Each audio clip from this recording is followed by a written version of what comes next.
అందరూ రోదే. రోదే అన్న పదం గ్రీక్ పదం, గ్రీక్ నేమ్ అనమాట, గ్రీక్ పేరు.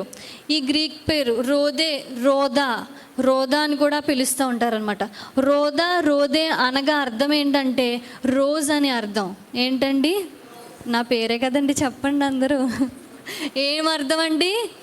రోజ్ అని అర్థం అనమాట. రోదా అంటే రోజ్ అని అర్థం.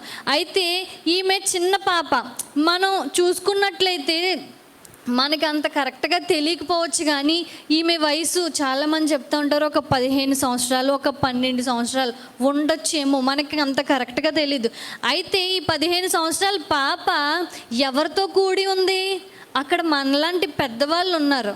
పెద్దవాళ్ళు ఎవరి కోసం? పేతురు కోసం ప్రార్థన చేస్తున్నారు. అందరూ కూడి వాళ్ళతో పాటు కలిసి ప్రార్థన చేస్తుంది. అక్కడ ఉంది కదా, వాళ్ళతో పాటు కలిసి ప్రార్థన చేస్తే పేతురు వచ్చినప్పుడంట అది వినడానికి వెళ్ళిందంట ఎవరా అని చెప్పి. అయితే ఈరోజు మనం తెలుసుకోబోయేది ఏంటంటే రోదేకి ఉన్న మంచి లక్షణాలు. రోదేకి ఉన్న లక్షణాలు మనం తెలుసుకుందాం. రోదేకి ప్రతి ఒక్క క్రైస్తవుడు, ప్రతి ఒక్క క్రైస్తవురాలు కలిగి ఉండవలసిన లక్షణాలు అనేవి రోదే కలిగి ఉంది. ఆ లక్షణాలు ఏంటో మనం తెలుసుకుందాం. మొదటిగా ఏం కలిగి ఉందంటే అక్కడ చూద్దామా? ఆమె 13 చదువుతారు అక్క. అతడు తలవాకిటి తలుపు తట్టుచుండగా రోదే అను ఒక చిన్నది ఆలకించుటకు వచ్చును. చాలండి. మొదటిగా రోదేకున్న లక్షణం ఏంటంటే ప్రార్థించుట.